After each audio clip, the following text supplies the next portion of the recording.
السلام علیکم ورحمۃ اللہ وبرکاتہ۔ عزیز طلباء و طالبات، تعلیم و تعلم چینل میں آپ کا استقبال ہے۔ آج انشاءاللہ ہم جماعت نہوم کی پہلی حمد، جس کے شاعر جگن ناتھ آزاد ہیں، اس کا مطالعہ کریں گے۔ سب سے پہلے ہم جگن ناتھ آزاد کا مختصر سا تعارف دیکھتے ہیں جان پہچان کے ذریعے۔ جگن ناتھ آزاد دسمبر 1918 میں غیر منقسم پنجاب کے شہر عیسیٰ خیل میں پیدا ہوئے۔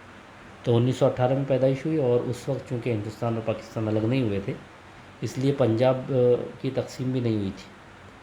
تو غیر منقسم پنجاب، اس وقت غیر منقسم کا مطلب جب پنجاب تقسیم نہیں ہوا تھا، ہندوستان اور پاکستان کے میں کچھ علاقہ پنجاب کا ہندوستان میں بھی ہے، پاکستان میں بھی ہے۔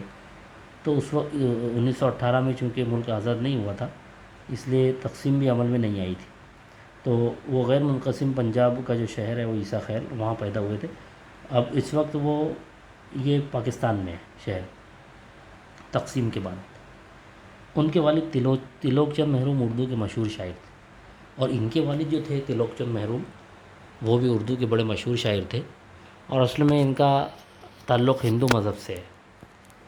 اور لیکن آپ دیکھیں گے کہ انہوں نے اردو ادب میں بہت کام کیا ہے، جگن ناتھ آزاد نے اور ان کے والد نے۔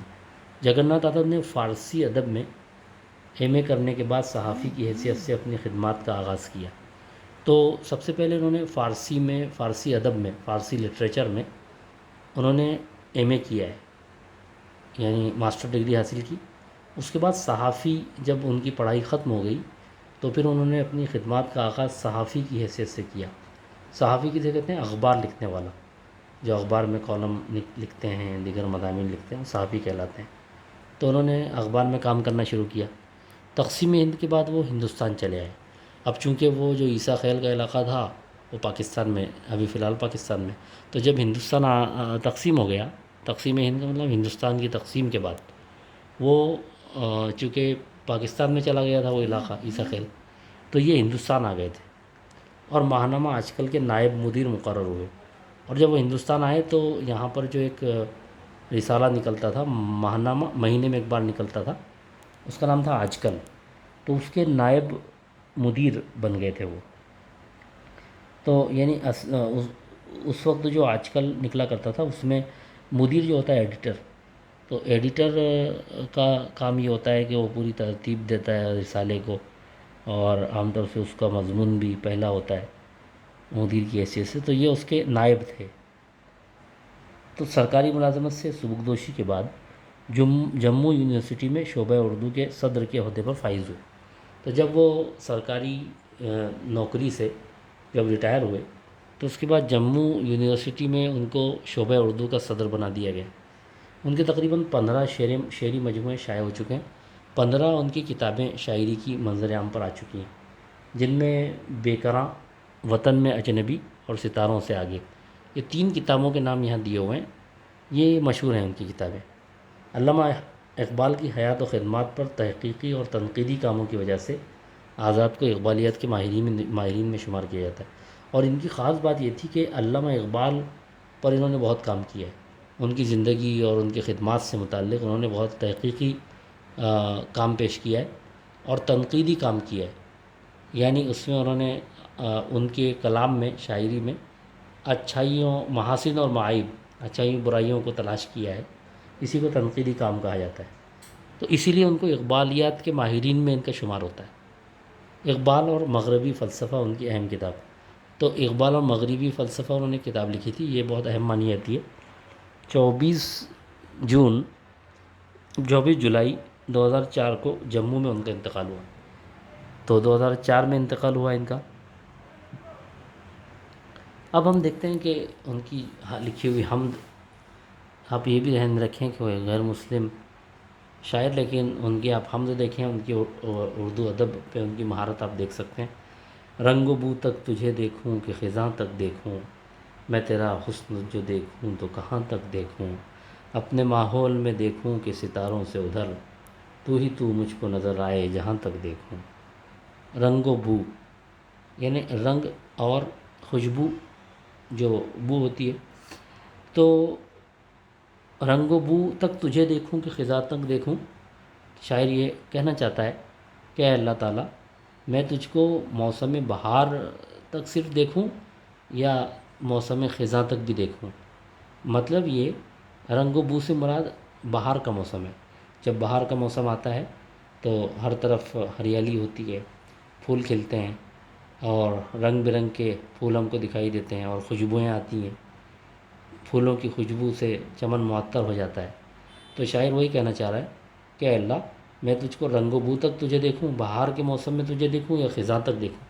مطلب اگر میں اے اللہ بہار کے موسم کو دیکھتا ہوں تو بھی مجھے تیری قدرت دکھائی دیتی ہے، اور جب میں خزاں کو دیکھتا ہوں تب بھی تیری ہی قدرت جلوہ گر نظر آتی ہے، اور تیرا ہی حسن دکھائی دیتا ہے، تیری خوبصورتی دکھائی دیتی ہے۔ میں تیرا حسن جو دیکھوں تو کہاں تک دیکھوں؟ اے اللہ میں تیری خوبصورتی، تو نے جو خوبصورت کائنات بنائی ہے، تو میں اس حسن کو، اس خوبصورتی کو اے اللہ دیکھوں تو کہاں تک دیکھوں؟ یعنی شاعر تعجب کا بھی اظہار کر رہا ہے کہ اے اللہ تو نے ایسی ایسی چیزیں بنائی ہیں کہ انسان کہاں تک دیکھے، کتنا غور کرے۔ یعنی تیرا حسن پوری کائنات میں بکھرا ہوا ہے، تو اگر تجھ کو موسم بہار میں دیکھوں تو بھی تیری قدرت اور تیرا حسن نظر آتا ہے، خزاں میں دیکھوں تو بھی تیری قدرت دکھائی دیتی۔ تو شاعر پوچھ رہا ہے کہ اللہ میں تیرے حسن کو کہاں تک دیکھوں؟ اپنے ماحول میں دیکھوں کہ ستاروں سے ادھر تو مجھ کو نظر آئے جہاں تک دیکھوں۔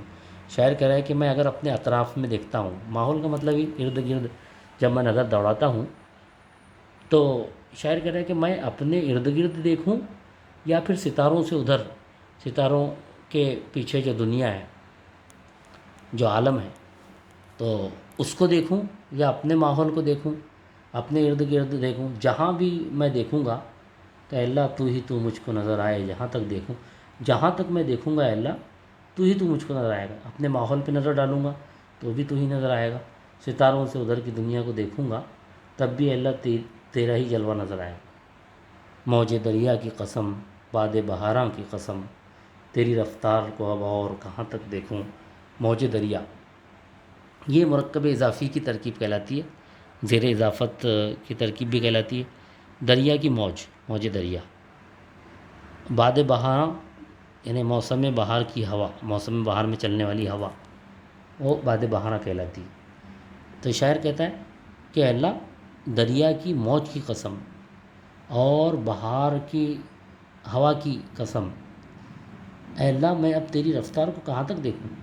یعنی میں اے اللہ جب دریا کی موج کو دیکھتا ہوں اور جب میں موسم بہار کی ہوا کو دیکھتا ہوں کہ وہ جس تیزی کے ساتھ سفر کرتی ہیں، چاہے وہ دریا کی موج ہو یا موسم بہار کی ہوا ہو، وہ جس تیز رفتاری سے جاتی ہیں، تو اللہ اس کو دیکھ کر ایسا لگتا ہے کہ اللہ تو نے کتنی رفتار اور کتنی تیزی ان کو عطا کی۔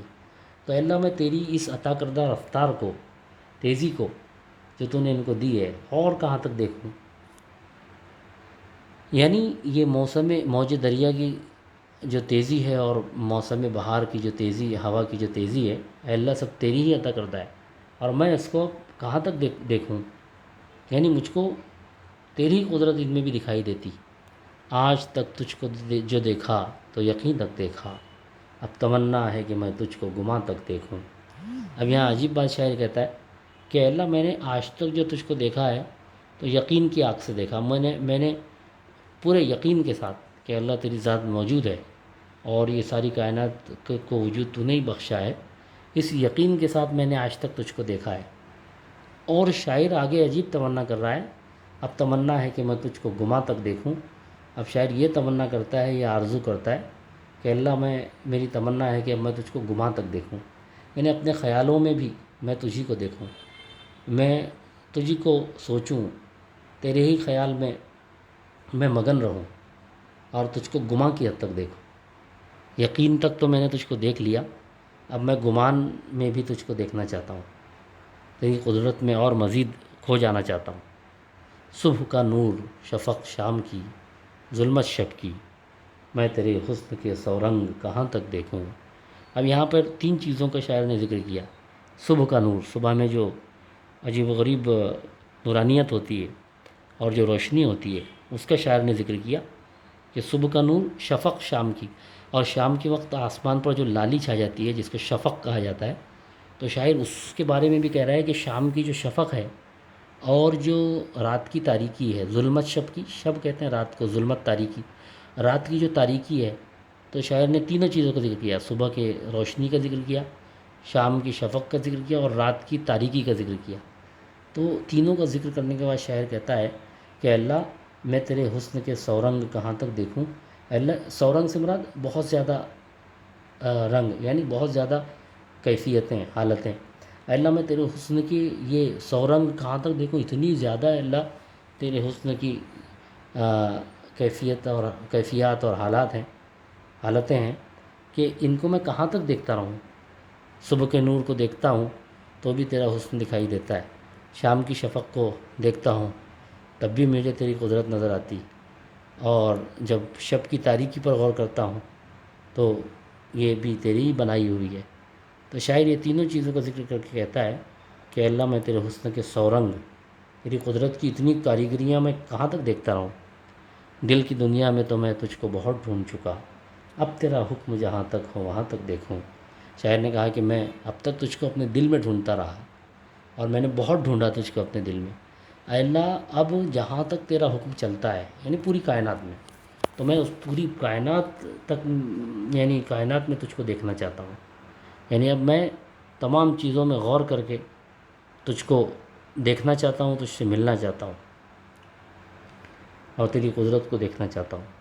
کیوں نہ قربان تصور ہوں میں آزاد کہ آج نور ہی نور نظر آئے جہاں تک دیکھوں۔ قربان تصور یعنی تصور پر قربان ہونا، خیال پر قربان ہونا، یعنی شاعر اپنے خیال پر قربان ہونے کی بات کہہ رہا ہے، اپنے تصور پر قربان ہونے کی بات کہہ رہا ہے۔ آزاد کہتے ہیں کہ اے آزاد، آج میں اپنے خیال پر کیوں نہ قربان ہو جاؤں۔ کیوں؟ اس لیے کہ جب میں اللہ تعالیٰ کی یاد میں کھویا ہوا ہوں تو مجھ کو ہر طرف نور ہی نور نظر آ رہا ہے، جہاں تک دیکھ رہا ہوں تو نور ہی نور اور روشنی ہی روشنی نظر آ رہی ہے۔ تو جب ایسا خیال جس میں نور ہی نور نظر آئے تو شاعر اس خیال پر قربان ہو جانا چاہتا ہے، یعنی وہ لمحات جو اللہ تعالیٰ کو سوچنے، اللہ تعالیٰ کی قدرت پر غور کرنے پہ میں گزرتے ہیں، شاعر کہتا ہے کہ ایسے خیالات اور ایسے تصور پر کیوں نہ میں قربان ہو جاؤں کہ جس تصور میں مجھ کو صرف نور ہی نور ہر جگہ دکھائی دے۔ تو اس طرح سے یہ آپ کی حمد ہے، امید ہے آپ کو اچھی طرح سے سمجھ میں آ گئی ہوگی۔ السلام علیکم ورحمۃ اللہ۔